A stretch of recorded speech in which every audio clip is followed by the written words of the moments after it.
ना चिंता ना फिकर ना है डर। LIC का हो साथ तो फिक्र की छोड़ो बात।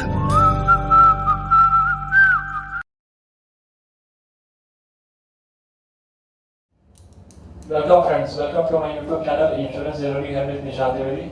मैं development officer from LIC of India. आज मैं आपके सामने एक नए टॉपिक के साथ आया हूँ। इस टॉपिक का EMI जो हम पे करते हैं और हम जो LIC में प्रीमियम पे करते हैं, इन दोनों में क्या रिलेशन है, इन दोनों में क्या बेटर है। आप इसको ऐसे भी मान के चल सकते हैं कि ये एक ऑब्जेक्शन हैंडलिंग का एक टॉपिक है जो मैं आज आपके सामने ले रहा हूँ। तो हर इंसान, जो कोई भी हो, आप किसी भी पेरेंट्स के पास गए होंगे तो आपको मालूम है कि 25 लाख, 30 लाख, 40 लाख का एक लोन का टेंशन हर पेरेंट्स को होता है। बट हमारे इंश्योरेंस एजेंट जो हैं, भाई लोग जो हैं, वो एक्चुअली वहाँ पे जाकर बता नहीं पाते हैं, इस वजह से कि आपको कैसे जाना है क्लाइंट के सामने और क्लाइंट के पास जाके आपको उनको क्या बात करनी है, क्या बतानी है। और बतानी भी ऐसे है कि आपके पास न्यूज़पेपर का कटिंग होना चाहिए। आज मैं जो टॉपिक ले रहा हूँ, न्यूज़पेपर का कटिंग मेरे पास है। मैंने वो न्यूज़ पढ़ा है, थोड़ा पुराना न्यूज़ है बट वो न्यूज़ आज भी रेलिवेंट है। 1 साल पुराना न्यूज़ है, अप्रैल 2022 का। तो वो न्यूज़पेपर आर्टिकल मैं आप लोगों के साथ शेयर भी करूंगा। और अगर आप मुझे पर्सनल व्हाट्सअप करेंगे मेरे दिए हुए नंबर पे 9310133615, तो उस पर मैं आपको व्हाट्सअप भी कर दूंगा न्यूज़पेपर की कटिंग को, कि आखिर मैं आज कौन से न्यूज़पेपर की कटिंग के बारे में आपके सामने मैं बात कर रहा हूँ। मैं आपके सामने बात कर रहा हूँ कि अप्रैल 2022 में एक न्यूज़ आया था जिसमें ये देखा गया था कि एजुकेशन के लिए आज के डेट में पेरेंट्स एजुकेशन के लिए, अपने बच्चे के हायर एजुकेशन के लिए, वो जो लोन लेते हैं वो अमाउंट जो भी हो, 5 लाख, 10 लाख, 20 लाख, 50 लाख, जो भी अमाउंट का लोन वो लेते हैं, लोन लेने का जो एप्लीकेशन है, जो अप्लाई हुआ है इंडिया में अप्रैल 2020 में, 23 में कोई घटा नहीं है, बढ़ा ही है। लेकिन अप्रैल 2022 में लोन का एप्लीकेशन 162% बढ़ा है। Can you imagine? इस डेटा को जरा आप सोचिए, 162% इंक्रीज हुआ है लोन के लिए एप्लीकेशन, हायर एजुकेशन के लिए। अब ये क्यों हुआ है, इस पे मैं आपको कोई कमेंट मैं नहीं करना चाहूँगा क्यों हुआ है। लेकिन हाँ, मैं अपने इंश्योरेंस, जो हमारे भाई लोग हैं, इंश्योरेंस एडवाइजर जो हैं, उनको कहीं ना कहीं मैं जिम्मेदार जरूर ठहराऊंगा कि आपने जाकर वही गलती करी जो मैं हमेशा अपने हर वीडियो में कहता हूँ कि आपको सिर्फ और सिर्फ एक डायलॉग बोलना होता है कि सर हमारे यहाँ एक नया प्लान आया है, सर हमारे यहाँ एक नया एक अच्छा प्लान आया है, तो क्या मैं आऊँ और आपको प्लान बताऊँ। इसी वजह से यही जो टेम्परामेंट है और यही जो नेचर है हमारा, यही जो एटीट्यूड है हमारा इंश्योरेंस को लेकर, इसी वजह से आप लोग कभी भी, आप न्यूज़पेपर ये न्यूज़ को आए हुए भी 15 महीना हो गया, बट अभी तक किसी ने मुझसे इस न्यूज़ के बारे में कोई डिस्कशन एज सच नहीं किया। अब आप सोचिए कि अगर एक इंश्योरेंस एडवाइजर वहां जाता, कंसेप्ट की बात करता, एक लॉजिकल कंसेप्ट की बात करता, उनके सामने एक प्रेजेंटेशन देता कि सर ये मैं एक आपको नया प्रेजेंटेशन देने जा रहा हूँ। अगर वो न्यूज़ पढ़ा होता, अगर उसके पास न्यूज़पेपर की कटिंग होती, वो अगर क्लाइंट के पास जाता और जाने के बाद अगर वो क्लाइंट को अगर वो न्यूज़पेपर का कटिंग दिखाता और तब अपना प्रेजेंटेशन उसको देता, प्रेजेंटेशन क्या देता, न्यूज़पेपर के कटिंग में जो भी चीज़ मेंशन है वो समझाना है उसे जाकर क्लाइंट को। अगर आप सिर्फ वो चीज़ समझा देते तो आपका इंश्योरेंस आराम से सेल हो जाता। अभी मैं इंश्योरेंस सेलिंग की बात नहीं कर रहा हूँ, मैंने आपको सिर्फ ये बताया कि लोगों को 162% जो लोन का एप्लीकेशन इंक्रीज हुआ है वो क्यों हुआ है। वो इसलिए हुआ है क्योंकि टाइम रहते उन्होंने प्रिपरेशन नहीं की, इसलिए उनको लोन लेना पड़ रहा है अपने चाइल्ड के एजुकेशन के लिए। अगर वो अच्छे से फाइनेंशियल प्लानिंग अगर जानते करते तो उनको अपने चाइल्ड की हायर एजुकेशन के लिए कभी लोन नहीं लेना पड़ता। कैसे, वो मैं आपको थोड़ी देर में बताऊंगा। और इससे पहले कि मैं आगे बढ़ूं और मैं इस इंश्योरेंस और लोन को मैं एक साथ समझाऊं आपको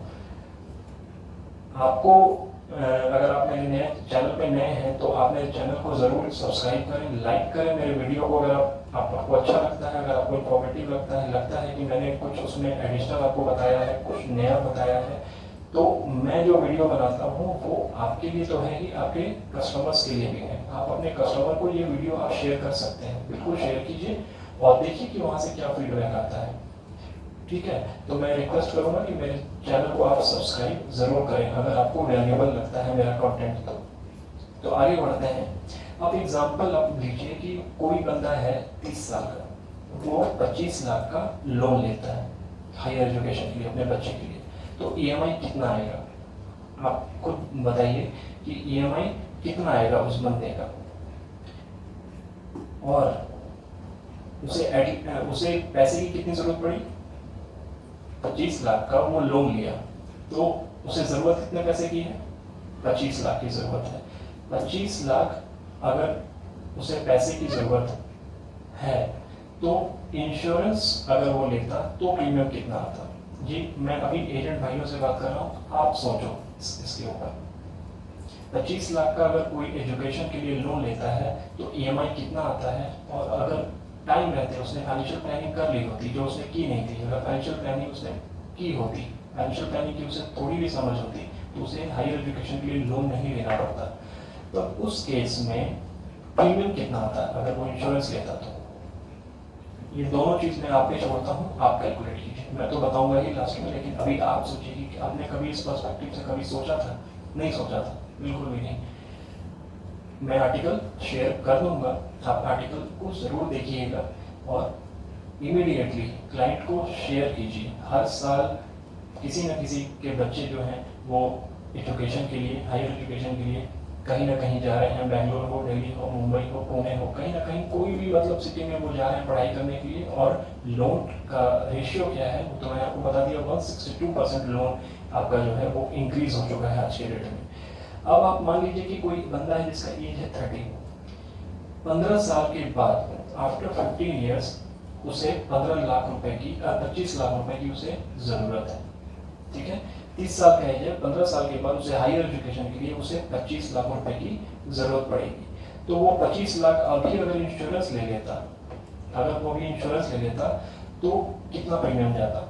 मैं आपको एक एग्जांपल देता हूँ कि अगर कोई 30 साल का बंदा है, 30 साल का अगर कोई बंदा है, उसे 15 साल के बाद, तो बेसिकली 15 साल के बाद ही तो जरूरत पड़ेगा ना लोन की हायर एजुकेशन के लिए, वो लोन ले या वो इंश्योरेंस ले। तो अगर आप 15 साल का कोई टर्म उसे देते हैं, 15 साल के बाद उसे कितने पैसे की जरूरत है, 25 ईयर्स। तो अगर आप उनको 15 साल का अगर आप देते हैं, मतलब मैच्योरिटी अमाउंट जो है 15 साल के बाद उसे 25 लाख रुपए मिल जाने चाहिए। 15 साल के बाद उसे 25 लाख रुपए की रिक्वायरमेंट है, तो मैच्योरिटी में कितना पैसा चाहिए उसे, 25 लाख रुपए चाहिए। तो मैच्योरिटी अमाउंट 25 लाख उसे मिलेगा। हम ऐसा कोई उसको इंश्योरेंस अगर प्लान दे दिए होते जिसमें कि मैच्योरिटी गारंटीड आपको 25 लाख रुपए आपको मिलेंगे ही मिलेंगे, अप्रॉक्सीमेटली 25 लाख रुपए तो आपको मिलेगा ही मिलेगा। अगर ऐसा प्लान हम लोग दे दिए होते तो सम एश्योर्ड कितना हमको देना पड़ता हो, तो आप खुद सोचिए। कोई भी प्लान, कोई भी प्रोडक्ट आप उसको पकड़ लीजिए, कोई भी प्रोडक्ट 13 से 14 लाख का हम उनको सम एश्योर्ड देते हैं। मैं एग्जैक्ट अभी आपको बताऊंगा, लेकिन अभी मैं बता रहा हूँ, कंसेप्ट आपको बता रहा हूँ कि अगर हमने 31 साल के बंदे को 13 से 14 लाख का अगर इंश्योरेंस दे दिया होता तो 15 साल के बाद उसे 25 लाख रुपए मिल गए होते, टैक्स फ्री मैच्योरिटी उनको मिल गया होता। और जब उनको अगर वो मिल गया होता तो उन्हें 25 लाख का लोन नहीं लेना पड़ता अपने बच्चे के हायर एजुकेशन के लिए। ये मैं आपको बताना चाह रहा हूँ, ठीक है। और टोटल वो कितना पे करेगा, इंश्योरेंस में कितना पे करेगा वो 25 लाख रुपए लेने के लिए। मैं अभी लास्ट में आपको बताऊंगा कौन सा प्लान, कौन सा प्रोडक्ट मैं आपको बताऊंगा। प्लान तो आप कोई भी ले सकते हो, लेकिन मैं एक प्लान आपके साथ शेयर करूंगा इस कंसेप्ट को लेकर कि वो टोटल पे करेगा 13 लाख। वो पे करेगा 13 लाख और उसे कितना पैसा मिलेगा, 25 लाख। लोन का ईएमआई, आई होप कि अभी मेरा वीडियो 2 मिनट और 3 मिनट चल चुका है, तो अभी तक शायद आपने अपने मोबाइल में अभी तक चेक कर लिया होगा कि लोन का ईएमआई कितना बनेगा? अभी तक आपने चेक कर लिया होगा। अगर नहीं चेक किया है तो मैं आपको इतना बता दूं कि 25 लाख का अगर कोई हायर एजुकेशन के लिए लोन लेता है तो वो टोटल पे करेगा 43 लैक्स, 43 लाख रुपीज पे करेगा। आप किसी भी गूगल में जाकर आप एजुकेशन लोन कैलकुलेटर आप टाइप करिए, टाइप करने के बाद उसमें आप 25 लाख रुपए अमाउंट डालिए, टेन्योर आप डालिए 15 साल, 10 साल, 15 साल, जो भी आपको टेन्योर डालना है आप टेन्योर डालिए। जब आप टेन्योर डालेंगे तो आपको उसमें देखने को मिलेगा कि क्लाइंट 25 लाख का लोन लेगा, बट लोन के अगेंस्ट लोन का जो इंटरेस्ट वो पे करेगा वो टोटल 18 लाख रुपए एक्स्ट्रा पे करेगा। टोटल वो 43 लाख रुपीज पे करेगा। 25 लाख रुपए के लिए वो 43 लाख रुपीज पे करेगा और हम उससे सिर्फ 13 लाख रुपए ले रहे हैं और हम उनको 25 लाख रुपए दे रहे हैं। Just see the difference between education loan interest and a normal LIC policy. Just see the difference. और आपका काम है ये बात जाकर क्लाइंट को बताना कि सर क्या कर रहे हो सर आप। एक तो वैसे ही आपने कोई प्लानिंग नहीं करी है, फाइनेंशियल प्लानिंग आपने की नहीं है, ये आप क्या कर रहे हो सर? 25 लाख के अगेंस्ट में आप 43 लाख रुपए पे करने को तैयार हो। हम यहाँ पे आपको 13 लाख रुपए देकर हम आपको 25 लाख रुपए दे रहे हैं। वो आपको सही नहीं लग रहा, क्या कर रहे हो सर? लेकिन आप ये बात तब कर सकेंगे जब आपके पास न्यूज़पेपर का वो कटिंग होगा। जब कटिंग होगा तब आप जाके उनसे बात कर सकते हैं और आप उनको बता सकते हैं। तो टोटल एजुकेशन लोन के अगेंस्ट में वो कितना पे करेगा? वो 25 लाख के अगेंस्ट में टोटल 43 लाख रुपीज वो पे करेगा। चाइल्ड की जो हायर एजुकेशन की जो नीड है, बच्चे के हायर एजुकेशन का जो नीड है वो एक लायबिलिटी नहीं होना चाहिए पेरेंट्स के लिए, वो एक एसेट होना चाहिए। एक खुशी की बात है कि मेरा जो बच्चा है वो हायर एजुकेशन के लिए यहाँ जाके पढ़ेगा, वहाँ जाके पढ़ेगा। वो एक अच्छा ड्रीम देखते हैं मदर फादर कि मैं अपने बच्चे को यहाँ पढ़ाऊंगा, वहाँ पढ़ाऊंगा। लेकिन उसके लिए वो आप तो उसके लिए लायबिलिटी छोड़कर जा रहे हो। 25 लाख के अगेंस्ट में 43 लाख रुपीज आप पे कर रहे हो। उसे अभी समझ में नहीं आ रही क्योंकि वो तो बच्चा है, उसे तो नहीं मालूम है कि अभी मेरे जो पेरेंट्स हैं उन्होंने कोई प्लानिंग करी ही नहीं है, किसी भी तरह का कोई फाइनेंशियल प्लानिंग नहीं करी है। वो तो मेरे लिए लोन ही लेने वाले हैं, उनको उसको तो नहीं पता है, लेकिन आपको तो पता है। और ये कहाँ की समझदारी है कि 25 लाख के अगेंस्ट में आप 43 लाख रुपए देने को तैयार हो। वहीं पे एक LIC का बंदा आपको कह रहा है कि मैं आप 13 लाख रुपए पे करो सर, मैं आपको 25 लाख रुपए दूंगा। आप खुद सोच लो, आप खुद सोच लो, आप एक बार तराजू पे तोलो कौन सा सही बैठता है, खुद आप डिसाइड करो। तो आप कर्जदार क्यों बन रहे हैं? कर्जदार मत बनिए।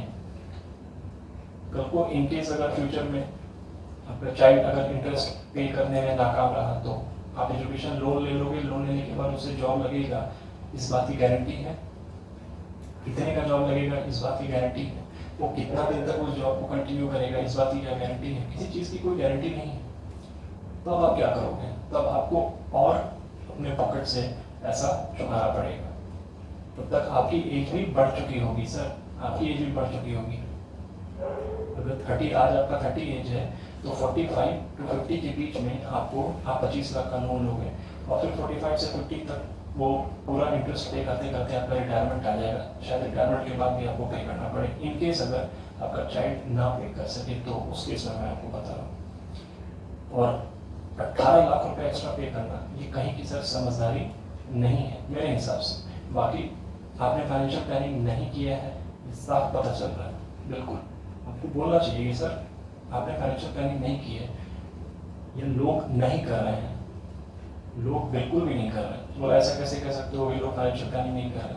न्यूज़पेपर का आर्टिकल आप उनको दिखा दीजिए कि सर ये न्यूज़पेपर का आर्टिकल है सर, 162% लोन के एप्लीकेशन में बढ़ोतरी हुई है सर इंडिया में। इसी से पता चल रहा है कि लोग फाइनेंशियल प्लानिंग को लेकर कितना सीरियस है, कितना अवेयर है। उनको ABCD भी शायद नहीं पता है। अगर पता होता तो ये डेटा तो झूठ नहीं बोलेगा ना सर, गवर्नमेंट का डेटा। तो आप उनको ये बात बोल सकते हैं। रिटायरमेंट प्लानिंग की जब हम बात करते हैं सर, तो रिटायरमेंट प्लानिंग की बात करते हैं तो उसमें भी आप कहते हैं कि आ जाओ कल आओ। रिटायरमेंट प्लानिंग भी आपने नहीं कर रखा है अपना, ऊपर से आप लोन का बर्डन अलग से आप अपने ऊपर ले रहे हो। मतलब हर मामले में सर फाइनेंशियल प्लानिंग में जहाँ पे हम फेल हो रहे हैं, समाज फेल हो रहा है हर मामले में। न रिटायरमेंट प्लानिंग की बात करते हैं इंश्योरेंस एडवाइजर से, न अपने लोन को कैसे रिकवर करना है, लोन को उसकी भी कोई डिस्कशन नहीं करनी है, लोन लेना ही नहीं पड़े उसका भी कोई डिस्कशन नहीं होता है इंश्योरेंस एडवाइजर से। तो ये बिल्कुल भी सही बात नहीं है। अगर मैं गलत बोल रहा हूँ तो सर ये डेटा तो गलत नहीं बोलेगा ना, 162% इंक्रीज हुआ है लोन का एप्लीकेशन, ये तो कभी गलत नहीं बोलेगा। दूसरी चीज़ है कि मान लीजिए कि आप कल को कार लेते हो, ठीक है, तो कार का जो लोन होगा वो लगभग 7%, 6%, 8%, 6 to 8% के बीच में कार का लोन का इंटरेस्ट होता है, ठीक है। लेकिन एजुकेशन का जो लोन होता है वो 6%, 7% पे आपको नहीं मिलता है। आप जाइए और मार्केट में गूगल कर लीजिए या मार्केट में जाके आप किसी बैंक में जाके पता कर लीजिए, 6 to 7% का लोन नहीं होता है एजुकेशन का लोन कार के लोन से ज़्यादा होता है। कार को आप अवॉइड कर सकते हो, लेकिन क्या आप अपने बच्चे के एजुकेशन को अवॉइड कर सकते हो? कभी नहीं अवॉइड कर सकते हो अपने बच्चे के, वो होना ही होना है। और मैंने अपने पिछले वीडियो में बोला था, हमेशा बोलता हूँ जब भी बात म्यूचुअल फंड की आती है, मैं म्यूचुअल फंड के अगेंस्ट नहीं हूँ, मैं अपने LIC के बारे में बात कर रहा हूँ। मैं बॉदर्ड हूँ अपने इंश्योरेंस प्रोडक्ट को लेकर, और LIC के जो प्लान्स हैं और लाइफ इंश्योरेंस करता क्या है, मैं उसके लिए बॉदर्ड हूँ। मैं एक LIC का बंदा हूँ। तो मैं हमेशा कहता हूँ कि जहाँ पे सर्टेन नीड है वहाँ पे सर्टेन प्रोडक्ट दिया जाता है, अनसर्टेन प्रोडक्ट नहीं दिया जाता है। आपके चाइल्ड का जो हायर एजुकेशन है वो अनसर्टेन नहीं है, वो सर्टेन है, ये होना ही होना है। आपको पता है कि 15 साल की 16-17 साल के बाद हायर एजुकेशन होगा, और हायर एजुकेशन में जब ग्रेजुएशन के लिए जब वो अंदर जाएगा पढ़ने के लिए तो आपको लोन लेना ही पड़ेगा। ये बात आपको अभी से पता है, ऐसा नहीं कि आपको पता नहीं है। तो सर जहाँ पे सर्टेन नीड होती है ना सर, वहाँ पे सर्टेन प्रोडक्ट को ही शामिल किया जाता है अपने फाइनेंशियल प्लानिंग के लिस्ट में। अनसर्टेन प्रोडक्ट पे आप अप्लाई नहीं कर सकते हैं। आपको 25 लाख की ज़रूरत है, आपने किसी और प्रोडक्ट में डाल दिया जो मार्केट लिंक्ड है, तो वहाँ पे हो सकता है कि आपको 25 लाख की ज़रूरत है, तो हो सकता है कि उस वक्त आपको 50 लाख रुपये मिल जाए, और हो सकता है कि 25 लाख की जगह पे वो 2.5 लाख रुपये हो जाए। तो अगर वो 25 लाख रुपये 2.5 लाख रुपये हो जाएगा तो अपने बच्चे को तो ये तो नहीं कर पाओगे ना कि मैंने सोचा बहुत अच्छा था आप तुम्हारे लिए प्लानिंग, मैंने अच्छी प्लानिंग करी थी तुम्हारे लिए कि मैं तुम्हें अच्छा एजुकेशन दूँ, हायर एजुकेशन दूँ, लेकिन चूँकि मैंने इन्वेस्ट किया था, जो रिस्की इन्वेस्टमेंट था, वहाँ पे अब 25 लाख नहीं मिल पा रहा है, अब 2.5 लाख मिल रहा है, और 2.5 लाख में तुम जहाँ पढ़ सकते हो वहाँ पे पढ़ो, ऐसा आप बोल सकते हो? कभी नहीं बोल सकते हो आप। तो आपको पता होना चाहिए कि जितना मुझे नीड है वो कौन प्रोडक्ट आपको दे सकता है। सर्टेन नीड पे सर्टेन प्रोडक्ट देते हैं, अनसर्टेन नहीं देते हैं सर। इसलिए LIC में आपको पता है सर, इस समय शॉर्ट प्लस बोनस तो गारंटीड है ही, ठीक है। तो अब इसमें आप यहाँ तक मुझे लगता है, आई होप कि मैं क्लियर हूँ कि मैं अभी क्या स्टार्ट किया, मैं क्या कह रहा था। मैं आपको ये कह रहा था कि आप क्लाइंट के सामने बोलेंगे सर आप लोन का EMI चुकाना आपको ज़्यादा आसान लग रहा है या इंश्योरेंस का प्रीमियम देना ज़्यादा मुश्किल लग रहा है। जनरली का ऑब्जेक्शन यही रहता है कि इंश्योरेंस का प्रीमियम देने से क्या फ़ायदा होगा, इंश्योरेंस का प्रीमियम बहुत महंगा है, इंश्योरेंस में क्या मिलता है, इंश्योरेंस में रिटर्न कम है, मतलब हज़ारों बेफिजूल जो ऑब्जेक्शंस होते हैं, इररिलेवेंट ऑब्जेक्शंस जो होते हैं वो दिया जाता है। और हमारे जो एजेंट भाई हैं वो ऐसा कोई न्यूज़पेपर का आर्टिकल रखते नहीं है, जनरली वो पढ़ते नहीं है, अगर पढ़ें तब तो कोई ज़रूरत ही नहीं है। फिर तो वो बहुत अच्छा जो अच्छे मुकाम पे हैं वो डेली न्यूज़पेपर पढ़ के ऐसे आर्टिकल को वो अपना इकट्ठा करते हैं। इकट्ठा करने के बाद उनके पास हर चीज़ का तैयार आता है कि मैं किसी प्लान को कैसे पिच कर सकता हूँ। जो सिर्फ प्लान पिच करने जाएगा उसका प्लान कभी नहीं बिकेगा, लेकिन जो इस तरीके का न्यूज़पेपर का कटिंग अपने पास रखेगा और जाके एक लॉजिकल बात करेगा, अगर किसी के घर में बच्चे हैं तो उनको हायर एजुकेशन के लिए प्लानिंग उनको करनी ही करनी है, नहीं करने का कोई सवाल ही नहीं उठता है। तो आप उनको जाके वहाँ पे आप बता सकते हैं। तो जितने भी नए लोग हैं, मैं आप लोगों से रिक्वेस्ट करता हूँ कि जितने भी नए लोग हैं, नए प्रोस्पेक्ट हैं, नए सस्पेक्ट हैं, जो भी हैं, उनके पास आप जाइए और जाने के बाद उनको ये बताइए कि सर जो इन लोगों ने गलती की है वो गलती सर आप कभी मत करना, सर आप कभी मत करना। तो इसकी प्लानिंग फिर कैसे करो, क्लाइंट अगर पूछता है तब आप उनको बताइए, क्या बताएंगे आप उनको बताएंगे कि सर हमारे एक प्रोडक्ट है जीवन लाभ। आप देखो कि मैं मैं भी लास्ट में प्रोडक्ट की ही बात कर रहा हूँ, लास्ट में मैं भी प्रोडक्ट की बात कर रहा हूँ, लेकिन बस मेरे समझाने में और एक नॉर्मल एडवाइज़र के समझाने में ये फ़र्क है कि वो फ़ोन पे ये बोलता है, वो मिलने में ये बोलता है, सर हमारे यहाँ हमारे यहाँ एक नया प्रोडक्ट आया है जो बहुत ही अच्छा प्रोडक्ट है सर, आप अगर आप अलाउ करते हैं तो मैं आपको आता हूँ, मैं आके आपको समझाता हूँ कि वो प्रोडक्ट कौन सा है। उनमें और मेरे में फ़र्क ये है कि मैंने पहले उनको नीड उनका क्रिएट किया कि उनको नीड है। नीड क्रिएशन सबसे पहले ज़रूरी होता है इंश्योरेंस एरिया में। तो मैंने नीड क्रिएट कर दिया कि 25 लाख रुपये की स्कीम की ज़रूरत है, उनके मुंह से मैंने बुलवा दिया 25 लाख रुपये। तब लास्ट में उनको सारा डेटा दिखा दिया, उनको भी एक एहसास कराया कि कहीं ये गलती वो ना कर दें कल को।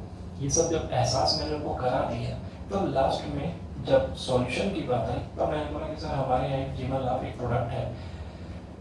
जीवन लाभ में सर अगर आप 13 लाख रुपए पे करते हैं, आपके पॉकेट से सर 13 लाख रुपए अप्रॉक्सीमेटली जाएगा और आपको सर मेच्योरिटी पे 25 लाख रुपए मिल जाएंगे सर 15 साल के बाद, 16 साल के बाद, ठीक है।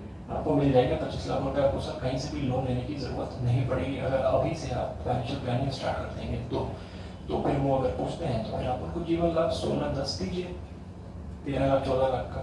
जाइए अपने कैलकुलेटर में जाके चेक कीजिए कि अगर कोई 30 साल का बंदा है, उसको अगर हम 16-10 देते हैं, 30 साल का बंदा है, 16-10 अगर उनको हम देते हैं तो कितना समय छोड़ाएगा और कितनी मेच्योरिटी आएगी। अभी आप जाके खुद चेक कर लीजिए, इमीडिएट अभी चेक कीजिए, वीडियो देखने के साथ साथ आप अपने कैलकुलेटर में चेक कीजिए कि क्या आ रहा है मेच्योरिटी।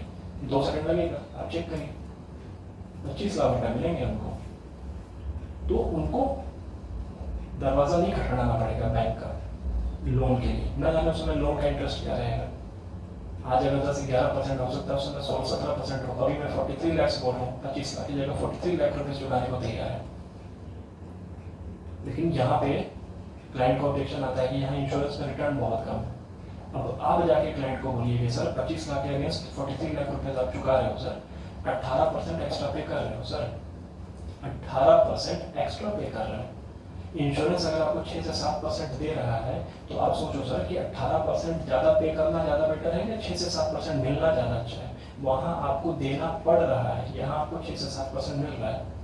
अगर सर यहाँ पर 3% भी अगर आपको मिलता है ना तो वो भी 18% देने से ज़्यादा बेहतर है सर। वैसे रिटर्न जो है इंश्योरेंस का 6 से 7% होता है। अब आप खुद सोचना, देना ज़्यादा अच्छा है या मिलना ज़्यादा अच्छा है। अगर आपको रिटर्न कम दिखता है तो आप मुझे बस ये बता दो, बस मैं तो आपको क्लियर बता दिया कि वहाँ पे आप 18% एक्स्ट्रा पे करोगे, जहाँ पे 6 से 7% आपको मिल रहा है वहाँ जा रहा है। इसका डिफरेंस सर मुझे नहीं लगता कि मुझे बार बार आपको बोलने की ज़रूरत है। आप खुद समझदार है, आप खुद समझ सकते हैं कि वहाँ एक्स्ट्रा पे करोगे, यहाँ आपको मिलेगा। तो शायद अब आज के बाद सर अब आप ये कभी नहीं कहोगे कि इंश्योरेंस में रिटर्न कम है। इंश्योरेंस में रिटर्न कम नहीं है सर, आपके फाइनेंशियल प्लानिंग के हिसाब से इंश्योरेंस में रिटर्न कम नहीं है। इंश्योरेंस में रिटर्न बहुत ज़्यादा है सर, -18% नहीं जाएगा, +7% ही हमें मिलने वाला है। ये होता है सर बेनिफिट लाइफ इंश्योरेंस लेने का सर, ये आप उनको जाकर बताएंगे, ठीक है। तो डेटा मैं आपको नोट करवा दूँ, वो आर्टिकल अगर आप मुझे व्हाट्सअप करेंगे तो मैं आपको वो आर्टिकल भेज दूँगा। न्यूज़पेपर का जो आर्टिकल है जिसमें प्लस 62% लोन का एप्लीकेशन इंक्रीज हुआ है, अप्रैल 2022 का न्यूज़ है। आप सोचिए कि दिल्ली में अकेले 237% लोन के एप्लीकेशन बढ़े। दिल्ली की, ये दिल्ली का डेटा है। मुंबई का डेटा है 142% इंक्रीज हुआ है, मुंबई का डेटा। दिल्ली का 237, मुंबई का 142% इंक्रीज हुआ है। ये मैं आपको 2 बड़े महानगर का उसमें उस आर्टिकल में और भी शहर का मतलब जिक्र है जो आप उसमें जाके चेक कर सकते हैं, लेकिन मैं आपको सिर्फ दिल्ली और मुंबई का मैंने आपको बता दिया। और ये कोई ज़रूरी नहीं है सर कि आज से 15 साल 20 साल के बाद जब आपको लोन की ज़रूरत हो तो आपको लोन मिल ही जाए। ये कोई ज़रूरी नहीं है सर कि आपको लोन मिल ही जाए। लेकिन हाँ सर, एक चीज़ मैं आपको बता दूँ, आज आप फिट हो, हेल्दी हो तो आपको इंश्योरेंस मिल रहा है। ये कोई ज़रूरी नहीं है सर कि आज से 10 साल के बाद और 15 साल के बाद जब आप जैसे आप टालते हो सर, पोस्टपोन कर देते हो कि बाद में लेंगे इंश्योरेंस, बाद में आना, अगले महीने आना, आप जब ये बात कहते हैं सर, मैं आपको पर्टिकुलरली नहीं कह रहा हूँ, मतलब मैं अपने एजेंट भाइयों को कह रहा हूँ कि आपको ये बात नहीं, क्लाइंट को ये नहीं बोलना है, आप नहीं करना है कि सर जनरली लोग ना सर इंश्योरेंस को थोड़ा सा अवॉइड करते हैं, अगले महीने आना, जब सैलरी आ जाएगी तब मिलते हैं। तो मैं उन लोगों के लिए बोल रहा हूँ सर कि आज आप हेल्दी हैं तो आपको इंश्योरेंस मिल रहा है, कल को अगर आपको कोई भी बीमारी हुआ तो आपको इंश्योरेंस नहीं मिलेगा सर, फिर आपकी सारी फाइनेंशियल प्लानिंग धरी की धरी रह जाएगी। तो अगर आज आप हेल्दी हैं तो आज ही सर आप इंश्योरेंस करा लो। 25 लाख रुपए तो इम्पोर्टेंट है ही, लेकिन वही 25 लाख तब लोगे ना सर जब आप फिट एंड हेल्दी होंगे। तो मेरा आपसे रिक्वेस्ट है सर कि आज आप हेल्दी हो तो आज ही के आज आप LIC करा लो, ताकि आपकी फाइनेंशियल प्लानिंग एटलीस्ट LIC से जो आपने सोच रखा है एजुकेशन लोन को आप कवर करने के लिए, आप LIC के साथ आप निश्चिंत हो पाएंगे सर। तो आपको क्या करना है, आपको ये करना है कि आप अभी बैठिए, इस वीडियो को देखने के बाद आप लिस्ट बनाइए, लिस्ट बनाने के बाद आप पता करिए कि किन किन घर में आप छोटे छोटे बच्चे हैं जिनको चाइल्ड एजुकेशन की ज़रूरत है, मतलब होगी ही होगी, कहने का मतलब है जहाँ भी छोटे बच्चे हैं उनका आप लिस्ट बनाइए, और लिस्ट बनाने के बाद उनके पास जाइए और उनके पास जाने के बाद आप उनको ये पूरा कंसेप्ट बताइए सर कि लोन का EMI भरना आसान है या प्रीमियम इंश्योरेंस का भरना मुश्किल है। इंश्योरेंस का प्रीमियम भरना मुश्किल है सर, ये लोन का EMI भरना आसान है, वैसे वर्षा तो क्लाइंट खुद ही समझ जाएगा। तो मेरा आज का वीडियो बताने का ये बहुत मतलब वाइटल टॉपिक है। आप जब सर्च करेंगे भी गूगल में या आप मुझे व्हाट्सअप करेंगे तो मैं आपको एग्जैक्ट आर्टिकल भेज दूंगा, इंग्लिश में भेज दूंगा, आपको इंग्लिश में है वो आर्टिकल मैं आपको भेजूंगा, तो आप जाकर फिर आप क्लाइंट को आप खुद बात करोगे। आई होप कि आपको भी लग रहा होगा कि ये वीडियो काफ़ी इंपॉर्टेंट है, हम इस तरीके से क्यों नहीं LIC के प्रोडक्ट को पिच करते हैं, इसी को कहते हैं कंसेप्ट सेलिंग। तो मैं बार बार हर वीडियो में आपसे रिक्वेस्ट करता हूँ कि कंसेप्ट सेल कीजिए, प्रोडक्ट को सेल मत कीजिए। जब आप लोन का रियलिटी बताएंगे, लोन का जब आप पेपर का कटिंग बताएंगे, जब सामने डेटा रखेंगे तो क्लाइंट रिलेट करता है कि हाँ जी मेरे साथ भी 15 साल के बाद ऐसा हो सकता है, इसकी पॉसिबिलिटी नहीं है, ऐसा होगा ही होगा।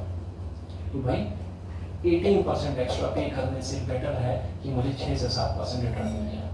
और शायद इस वीडियो को देखने के बाद एक ऑब्जेक्शन मैंने ऐसे ही आपका हैंडल कर दिया कि इंश्योरेंस में रिटर्न कम है, इस पर मैं एक सेपरेट वीडियो बनाऊंगा, लेकिन ये जो इंश्योरेंस में रिटर्न कम है लोग बोलते हैं, तो फिलहाल आप इस ऑब्जेक्शन का एक आंसर आपको मैं, इसका बहुत सारा आंसर है, 2-3 आंसर है इसके, लेकिन एक आंसर मैंने आपको इस वीडियो के थ्रू मैंने आपको बता दिया है कि ऐसे आप बता सकते हैं कि 18% पे करना है एक्स्ट्रा जो आप पे कर रहे हो वो ज़्यादा बेटर है, 6 से 7% जो मिल रहा है वो ज़्यादा बेटर है। तो इससे क्लाइंट आपको रिलेट करेगा, तो उसके कमज़ोर नब्ज को समझना चाहिए, ठीक है, जो उसकी परेशानी है वो समझिए, जो गलती लोग कर रहे हैं वो दिखाइए कि सर ये गलती आप मत करना सर। इसलिए मैं आपके सामने आया हूँ लाइफ इंश्योरेंस एडवाइज़र, आपको गाइड करने के लिए फाइनेंशियल प्लानिंग को लेके। तो इसी के साथ मैं अपने इस वीडियो को एंड करता हूँ। आई होप कि आपको मेरा ये आइडिया, मेरा ये कंसेप्ट आपको अच्छा लगा होगा। हाँ ये ज़रूर है कि मैं भी कहीं ना कहीं से सुनता हूँ, कहीं ना कहीं से पढ़ता हूँ, जो चीज़ मुझे अच्छी लगती है आइडिया वो मैं फिर आपके साथ शेयर करता हूँ। तो इसी के साथ मैं अपना वीडियो एंड करता हूँ। अगर आपको मेरा वीडियो जेन्युइनली अच्छा लगा तो आप मेरे वीडियो को लाइक ज़रूर करिए और क्लाइंट को शेयर करना कभी मत भूलिएगा। क्लाइंट को ज़रूर शेयर कीजिएगा। आप इंडिया के जिस कोने से भी आप मेरा वीडियो देख रहे हैं, आप क्लाइंट को ये वीडियो शेयर कीजिए। हो सकता है कि आप ऐसे ना एक्सप्लेन कर सकें, तो आप मेरे वीडियो का लिंक जो है वो आप व्हाट्सअप कर दीजिए अपने क्लाइंट को, वो देखेंगे, वो फिर आपको कॉल करेंगे वीडियो देखने के बाद। और अगर आपको मेरा ये कंटेंट अच्छा लगा, आपको मेरा वीडियो अच्छा लगा, पुराने सारे वीडियोस भी अगर आप चाहें तो आप इस चैनल पे ज़रूर देख सकते हैं। तो मेरे चैनल को आप सब्सक्राइब करना ना भूलें। Thank you so much friends. ना चिंता ना फिकर ना है डर, LIC का हो साथ तो फिक्र की छोड़ो बात।